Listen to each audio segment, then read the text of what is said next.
மூணாவது quite time.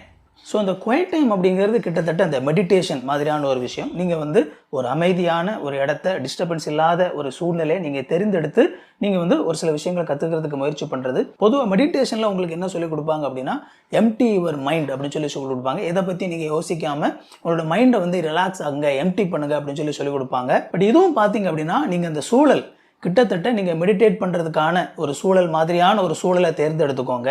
தெரிந்தெடுத்துட்டு ஒரு particular விஷயத்தை செலக்ட் பண்ணி கான்சென்ட்ரேட் பண்ணி அதை குறித்து நீங்கள் திங்க் பண்ணுங்கள். அதை பற்றி நீங்கள் டீப்பாக நிறைய விஷயங்களை கற்றுக்கிறதுக்கு முயற்சி பண்ணுங்கள். முதலாவது ஒரு டாபிக் எடுக்கிறீங்க அப்படின்னா இமீடியட்டாக அந்த டாப்பிக்கை பற்றி நீங்கள் ரீட் பண்ணாதீங்க. நீங்கள் அந்த விஷயத்தை பற்றி என்ன நினைக்கிறீங்க அப்படிங்கிறத முதலாவது நீங்கள் சார்ட் அவுட் பண்ணுங்கள். எதையுமே நீங்கள் ரீட் பண்ணக்கூடாது. முதல்ல நீங்கள் உங்களுக்கு ஒரு என்ன ஒப்பீனியன் வருது நீங்களே திங்க் பண்ணி பார்த்து ஒரு விஷயத்தை கண்டுபிடிக்கிறதுக்கு முயற்சி பண்ணுங்கள். இப்போ நான் கூட இதுக்கு முன்னாடி ஒரு வீடியோ போட்டிருக்கிறேன். நம்ம வந்து ஒரு சிமுலேஷனுக்குள்ளே ஒரு கேமுக்குள்ளே நம்ம இருக்கிறோமா அப்படிங்கிற ஒரு கேள்வியோட ஒரு வீடியோ நம்ம சேனலில் இருக்குது. ஸோ இதை தான் நீங்கள் ஒரு டாப்பிக்காக எடுக்கிறீங்க அப்படின்னா நீங்கள் வந்து இந்த கொஸ்டினை திங்க் பண்ணுங்கள். நம்ம உண்மையிலேயே இந்த உலகத்தில் ஒரு கேமுக்குள்ளே இருக்கிறோமா? இந்த கேள்வியை கேட்டுட்டு இதுக்கு சாதகமாக என்னென்ன விஷயங்கள் இருக்குது, இதுக்கு பாதகமாக என்னென்ன விஷயங்கள் இருக்குது அப்படிங்கிறத நீங்களே டீப்பாக திங்க் பண்ணி அதை வந்து நீங்கள் எழுதி கூட வைக்கலாம். எழுதி வச்சு நீங்கள் என்னென்ன மாதிரியான கன்க்ளூஷன்ஸ்க்கு வாரீங்க அப்படிங்கிறத முடிவு பண்ணிக்கோங்க. ஒன்ஸ் அதை முடிவு பண்ணதுக்கப்புறமா அடுத்தால மற்றவங்க என்ன சொல்கிறாங்க அப்படிங்கிறத ரீட் பண்ணுங்கள். அண்ட் அப்படி ரீட் பண்ணும்போது ரொம்ப மேலோட்டமாக ரீட் பண்ணாமல் முடிஞ்ச அளவுக்கு எவ்வளவு ஆழமாக நீங்கள் அந்த விஷயத்தை கற்றுக்க முடியுமோ அந்த அளவுக்கு ஆழமாக கற்றுக்கிறதுக்கு அந்த நேரத்தை பயன்படுத்துங்க. இதை வந்து நீங்கள் ஒரே நாளில் பண்ணணும் அப்படிங்கிறது கிடையாது. நீங்கள் டெய்லி ஒரு குறிப்பிட்ட நேரத்தை ஒதுக்கி அந்த டைமில் அந்த குறிப்பிட்ட டாப்பிக்கை வந்து நீங்கள் டெய்லி கூட நீங்கள் திங்க் பண்ணலாம். இன்னும் ஆழமாக அதை குறித்து நீங்கள் கற்றுக்கலாம். ஒரு விஷயத்தை நல்லா ஆழமாக கற்றுக்கிட்டாச்சு அப்படிங்கிற ஒரு இடத்துக்கு வந்ததுக்கப்புறமா நீங்கள் அடுத்த டாப்பிக்கு போகலாம். ஸோ இந்த மாதிரி நீங்கள் ஒரு ப்ராக்டிஸ் பண்ண ஆரம்பிச்சிங்க அப்படின்னா இதுவும் உங்களுடைய மூளையை வந்து ரொம்பவே விசாலமானதாக மாற்றும். நிறைய விஷயங்களை நீங்கள் புதுசாக புரிஞ்சுக்கிறதுக்கு உங்களுக்கு அது உதவி செய்யும். Tune your emotions. உங்களுடைய உணர்வுகளை நெறிப்படுத்துங்க. பொதுவாக நம்ம இன்டலெக்சுவலிசம் அப்படின்னு சொல்லி பார்க்கும்போது நம்ம என்ன நினைக்கிறோம் அப்படின்னா நமக்கு நிறைய அறிவு இருக்கணும் அப்படின்னு சொல்லி மட்டும்தான் நினைக்கிறோம்.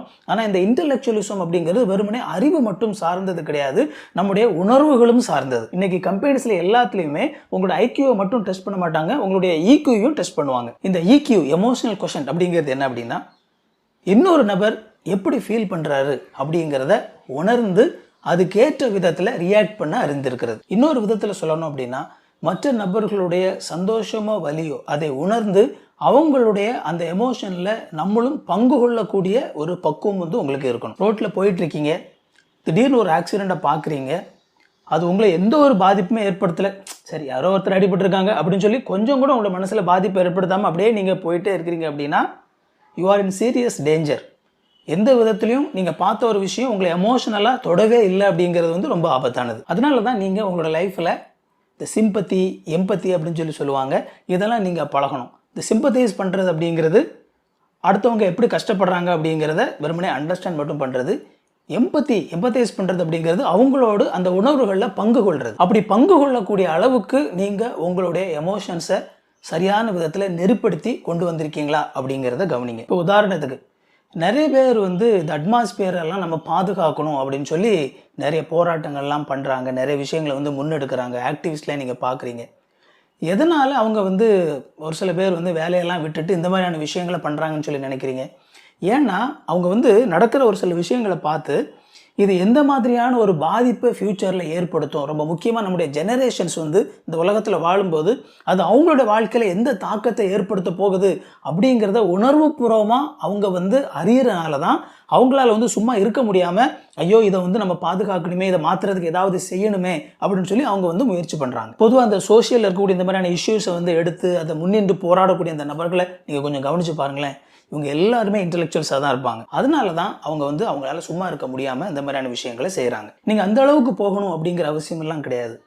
அட்லீஸ்ட் நீங்கள் இருக்கிற அந்த சரௌண்டிங்கில் நீங்கள் சந்திக்கிற நபர்களுடைய வாழ்க்கையில் இருக்கக்கூடிய அந்த துன்பங்கள், இன்பங்கள் இதையெல்லாம் புரிஞ்சுக்கிட்டு நீங்கள் அதுக்கேற்ற மாதிரி பிஹேவ் பண்ணக்கூடிய ஒரு நபராக நீங்கள் மாறினீங்க அப்படின்னாலே இந்த சொசைட்டி வந்து ரொம்ப ஒரு நல்ல சொசைட்டியாக மாறும். ஸோ உங்களுடைய உணர்வுகளை டியூன் பண்ணுங்கள். இதே மாதிரி இன்னும் நிறைய வீடியோஸ் நம்ம சேனலில் இருக்குது, போய் பாருங்கள். இந்த வீடியோ பிடிச்சிருந்தா அப்படின்னா இந்த வீடியோ லைக் பண்ணுங்கள். இது வரைக்கும் சேனலை சப்ஸ்கிரைப் பண்ணல அப்படின்னா சேனலை சப்ஸ்கிரைப் பண்ணிக்கோங்க.